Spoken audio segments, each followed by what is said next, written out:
I'm Alexander Heffner, your host on The Open Mind. I'm delighted to welcome co-authors of the new book, Outsourcing Duty, The Moral Exploitation of the American Soldier, Michael Robillard and Bradley Strawser. Michael Robillard is Research Fellow at the Notre Dame Institute for Advanced Studies. Prior to his time there, he was a soldier himself, a veteran of the Iraq War and an officer of the U.S. Army.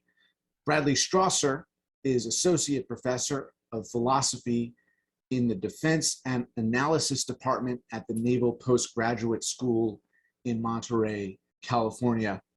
Dr. Strawser is also a veteran of the U.S. Air Force in his case. Gentlemen, you are both experts on military affairs, and I am delighted to welcome you today. Thank you for joining me. Thanks for having us. Thank you so much. Michael, let me start with you on the genesis of this project. You at the time did not know Russia would invade Ukraine and that there would be the possibility of U.S. military intervention in the near future. So as you were contemplating this book project, what was the spark that led you and Bradley to embark on it? So I think the genesis of this book, and as we start off talking about it, is an uneasy feeling between veterans and citizens that we've witnessed really for the arc of our entire military career and then beyond when we were teaching soldiers. And it's this, it seems like a tremendous disconnect between a very thin "thank you for your service, we support the troops" narrative within mainstream society compared to the actual moral burdens and dirty hand scenarios that 1% of our population has been bearing on behalf of our collective polity for at least the last 20 years of the global war on terror, if not the last 50 years since the advent of the all-professional force. So it's this unsaid or tacit distance within the civil-military divide with respect to warfighting responsibilities and warfighting concerns at all that we're really trying to give greater articulation to. Bradley, when you think of that word exploitation, you really are identifying that 1%. When you are identifying the exploitation, that's what you mean. You mean that 1% of the public by virtue of that, there is exploitation. Well, not simply by virtue of the fact that there's only about 1% that serve. Mike and I like to call it the other 1%, that percentage of American society that actually serves in the military. But rather, it's the relational structure between the groups that gives rise to what we call moral exploitation. We should explain for a moment that exploitation, classically understood, is often a transactional issue, or maybe someone exploits someone's labor or other physical goods when they're in an unfair situation or they're particularly vulnerable. You can imagine classic cases of exploitation, maybe people working in sweatshops, things like that. You can imagine exploiting people in those ways. What we mean here is a different kind of exploitation. We're trying to uncover and really understand what we call moral exploitation, which is whereby one group effectively places the burdens, the moral burdens, perhaps their duties, you might say, their moral responsibilities towards something unfairly or in a wrongful relationship upon another group.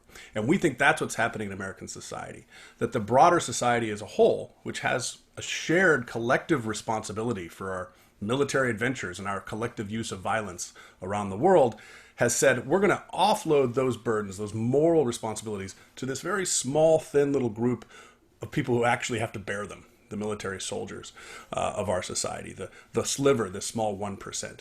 And so it's really that moral relationship between our society as a whole in the United States and this small group that have volunteered to be soldiers that we're trying to examine and try to unpack. We're trying to really explain this phenomenon that we've been feeling and sensing and hearing from soldiers across, as Mike said, our whole career, both as veterans ourselves and then in the academic world and teaching and working with military soldiers across the professions.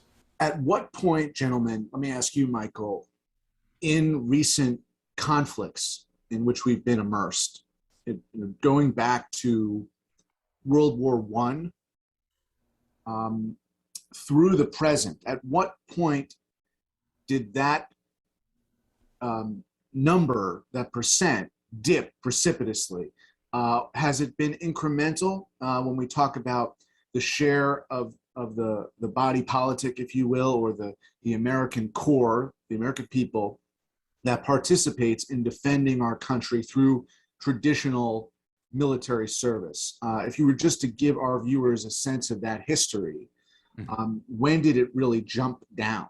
Well, I think I mean, as I mentioned in my first answer, institutionally, it significantly went down with the advent of the professional military all-volunteer force after Vietnam. But you can see a trend of an increasing widening of the civil military gap from World War I through World War II, through Korea, Vietnam, to the first Gulf War, through the War on Terror, to the present. So the phenomenon that we're trying to point out here is that the civil military divide, as I've just described, it's not just a pernicious divide, but it's also a divide that is not static. So if you consider a World War I unit, they would have deployed as a town together and then came back to that same town and had the entirety of their lives to sort through what it was that they just collectively went through. Same thing, somewhat less so with World War II. We have the case of the Sullivan family and Saving Private Ryan family that then activated certain institutional reforms where you're not collectively lumping the same groups of towns and family together. Then Vietnam, obviously, with the various rotations of tours, that disrupts the civil military collective warfighting feeling more so than the all-volunteer force. Then the global war on terror, you have the operations tempo gets more and more thin and disconnected. And now we're at a point where, at least towards the end of the war on terror, the majority of war fighting was done by special forces units and drone pilots. So we're not just talking 1%, we're talking a fraction of that 1% is now bearing the collective responsibility and dirty hands for the rest of the polity. So I think it's a widening effect that has been occurring with each generation. You're identifying multiple factors that contributed to the diminishing of that percent. One thing you're alluding to is, the draft versus volunteer or professional military. You're implicitly both identifying economic circumstances of inequity in this country that would motivate a certain group of people to potentially enlist.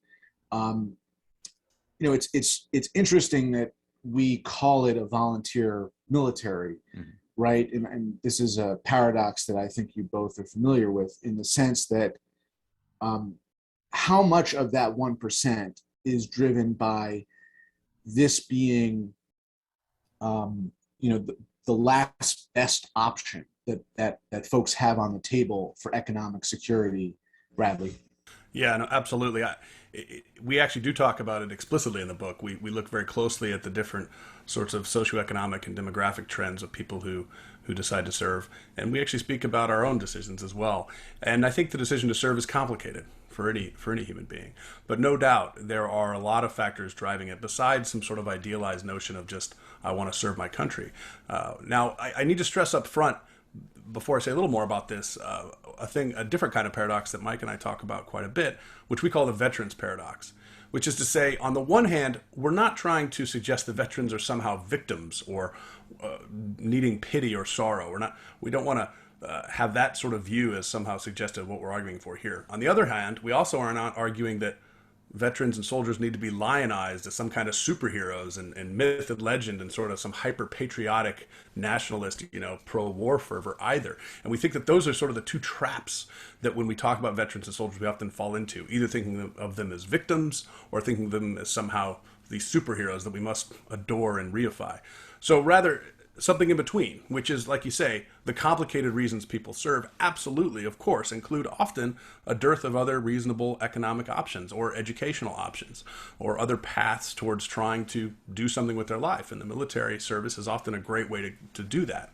Unfortunately, what that can create are conditions where many people join the military as a good, viable option for economic or educational reasons, without really understanding perhaps the moral weight and the moral realities that then they are taking on when our society then sends them to a faraway land and puts a gun in their hand and asks them to make horrible, massive life and death decisions that in a sense all of us are making, but we've decided to outsource to this small few who, because of the variety of factors we're talking about, ended up in this circumstance. Sebastian Junger is a great author who's written about this phenomenon through other means. And he says, pretty poignantly, he says, look, when that 18-year-old kid from Flint, Michigan, who didn't have a lot of options, who's an E3 in the Army, in the infantry, and he's over in Baghdad, and that guy makes a life or death quick decision and kills a civilian, something awful. Well, in a sense, we all did that. All of us killed that kid in Baghdad. But what we've found is this separation, society has put that burden on that kid from Flint. And we are no longer sharing in that sort of collective duty of our military adventurism around the world. And that phenomenon and that relationship between society and its soldiers is what we're trying to unpack. Michael, have you come to the conclusion, and I'll ask each of you this, that a draft or some kind of system, if you want to call it conscription or a draft or lottery, but some kind of system that shares the burden more fully across geography, across economics, across race and religion, that is the only kind of system that is going to mitigate that burden, basically mitigate the current dynamic so that there is greater equity across all those lines. Yeah, so this is towards the end of the book, we look at various prescriptions, and one prescriptive model that we're fond of. This is the classic skin in the game argument, so to speak. And one version of that would be a draft or lottery model. Another version of that might be a national service model, like South Korea, Israel, Norway, Switzerland, where you just 2 years of your life or something, you're doing something that's committed to some element of national service. Doesn't even need to be national military service, but it is something that is where we are collectively taking part in being citizens. And I think right now, to my mind, and I would imagine likewise with BJ, that seems to be a very plausible prescriptive model to attend to, one, the unfairness of this phenomenon of moral exploitation of soldiers that we described in the book, but furthermore, as Andrew Bacevich has pointed out in his book Breach of Trust, that actually could function also as a governing device to prevent a lot of adventurous expeditionary projects that the majority of society is not invested in, because they're not seeing people in their hometown disappear, right? They're not seeing the actual effects of what these expeditionary projects are doing. So I think on those three metrics, reinstilling a sense of shared citizenship across demographics, mitigating moral exploitation of soldiers, and three, preventing unnecessary wars, a skin in the game model of some variety could actually solve a lot of those things. I'll pose the same question to you, Bradley, with the addendum that I think Michael's point about moral clarity in the pursuit of military objectives is something combined with a more equitable model for service. But it's interesting because you've almost had the perfect storm in the last several decades with a number of conflicts that did not have the clarity in the military thesis or objective, combined with an increasing inequality in the American system and in a declining morale overall. Yeah, absolutely. So What you're discussing here is what we call broadly just war theory, right? And the process through which philosophers and thinkers and societies for millennia have wrestled with the question of when is it right to go to war? If you're not a pacifist, if you believe that war can be justified in some cases, then presumably there's a set of conditions or arguments we have to work through to make that conclusion. And in theory, being a liberal democratic state, we should make that decision collectively. Right, we should make that a decision as a societal level. We believe this is the right war to go fight. Think about the way the United States, after Pearl Harbor, rallied and said, look, we've been attacked. Enough with the isolationist arguments or non-interventionist arguments. We've got to go fight this just cause.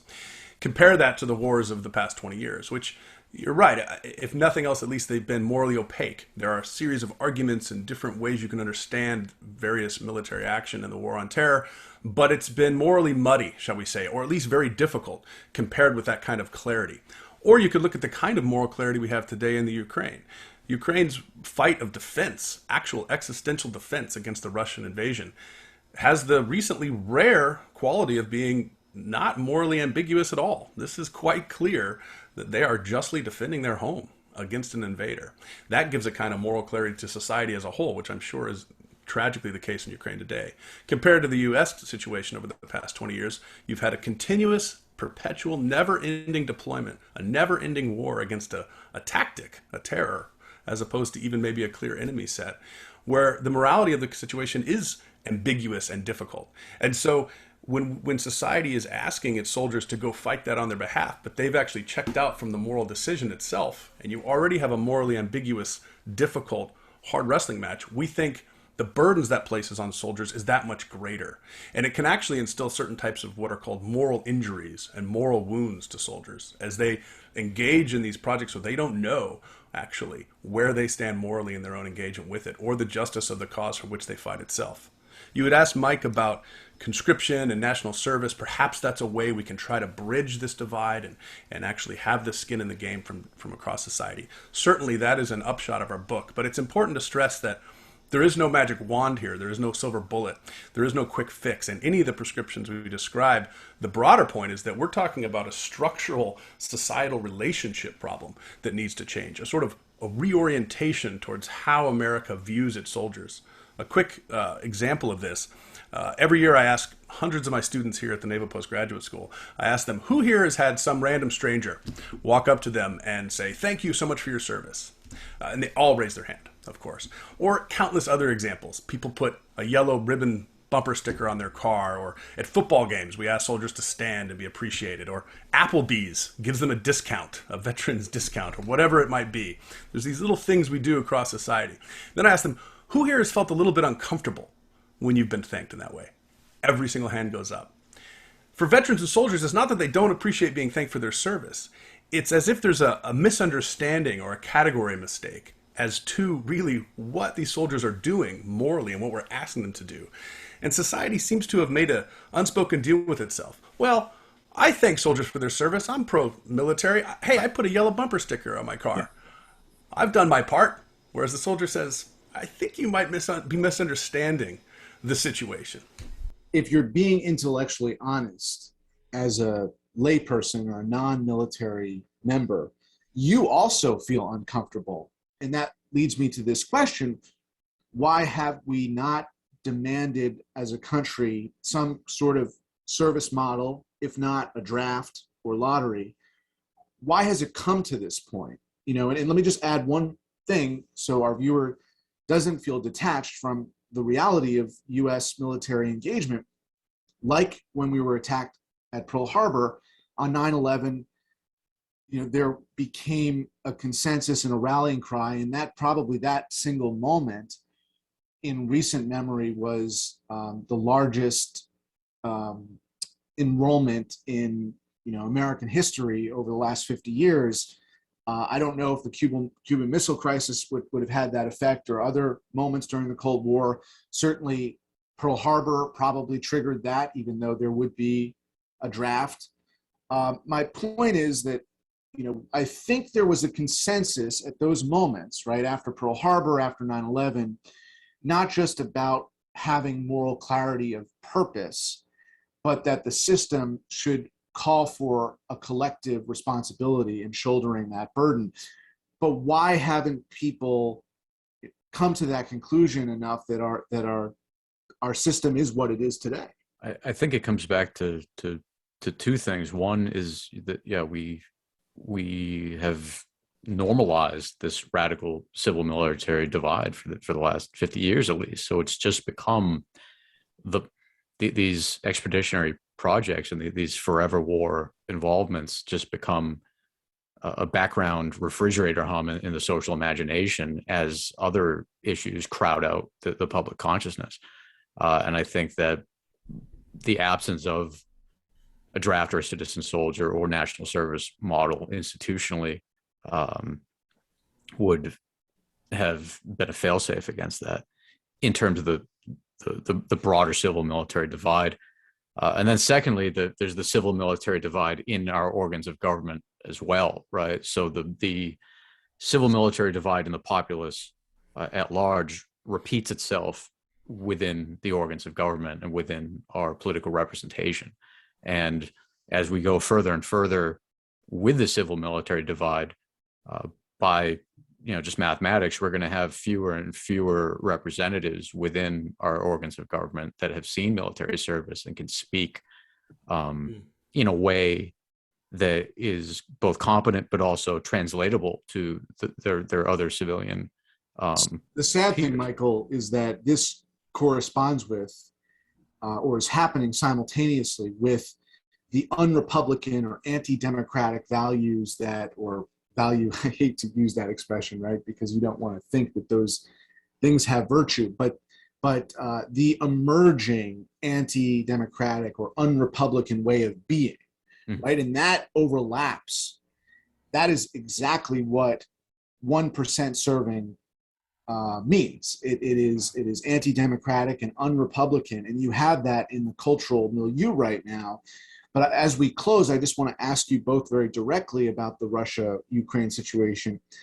Do you find there to be any potential for that kind of coalescing of moral authority and moral attention of the country to understand the nature of what you're describing? Well, it's interesting. On the one hand, of course, it's not the United States' war. So from a U.S. perspective, we're not thankfully involved on the one hand. On the other hand, it is a case of tremendous moral clarity. War, as Mike was just alluding to, should, even if you're not a pacifist, if you're a just war theorist, you believe that war can be justified, of course, it should be an extraordinary state of affairs. We are at war. And what happened in the United States was that we have been at war for so long, and they're so odd and so different, a different kind of war, and we're not really sure. Frankly, with the withdrawal in Afghanistan from this past summer, which was so tragic and so sad for many veterans to watch that unfold, as many of us have lost friends and known great lives given to that effort, to see it fall apart so horribly as the Taliban quickly defeated the Afghan forces. Suddenly Americans paid attention again. Suddenly everybody cared about the war in Afghanistan. And I kept wanting to scream and say, well, you sure didn't care a year ago. Mm-hmm. We were serving and fighting in Afghanistan a year ago, and the year before that, and the year before that, and the year before that. And that's the problem. Now this moment in Ukraine truly is, everybody says this is a historic turning point in world affairs. It seems like people say that every year. This one really is. We haven't had a great power commit a direct act of aggression against a sovereign state, effectively a war of conquest. You can argue, at least in the European theater, since 1939, when Germany rolled into Poland. And so you can argue that this is a historic, really kind of world-shaping event that is unfolding in real time before us. And it seems also, like we said, to have incredible moral clarity here, which is the side of justice and which side is fighting the unjust cause here. And so as we try to support and help Ukraine, I do see a lot of Americans kind of waking up a little bit to this. And you can argue more broadly in the big scope of our understanding of liberalism and kind of democratic process, that maybe we take that for granted. Maybe we've taken for granted freedom and security to have the democratic ideals we want for our nation. And maybe something like Ukraine is waking people up to say, authoritarianism can win the day if we are not willing to fight and defend it through civic engagement and caring and really having the right orientation towards our democracy and towards what we need to defend. So perhaps Ukraine in this scary, horrible moment can spur some of that reigniting of the moral imagination towards our military forces that Mike and I are arguing for. That would be a hopeful silver lining to come out of this tragic case. Mike, we only have seconds left, but is it ultimately a lack of knowledge of history or a lack of moral willpower, or both? I would say it's probably both. And one thing informs the other positively, or the absence of one informs the other negatively. So I think, a reorientation to history and a proper, earnest discussion about the nuances of ethics and the ethics of the wars that we fight needs to be something that the American polity engages in more, and that veterans begin speaking up and speaking their mind more as well, because that's part of the equation as well, and helpful. Michael and Bradley, I'm so grateful that you took the time to explain this crisis, the lack of imagination and knowledge in the American psyche and body politic right now. It's such an important book. And as much as there are challenges to the Republican or Democratic order in the legislative or political process, this is as much of an un-Republican or undemocratic or anti-democratic notion, that moral exploitation of the American soldier. Michael and Bradley, co-authors of Outsourcing Duty by Oxford University Press. Thank you so much, gentlemen. Thank you. Thank you so much for having us. Please visit the Open Mind website at 13.org/openmind to view this program online or to access over 1,500 other interviews. And do check us out on Twitter and Facebook at Open Mind TV for updates on future programming.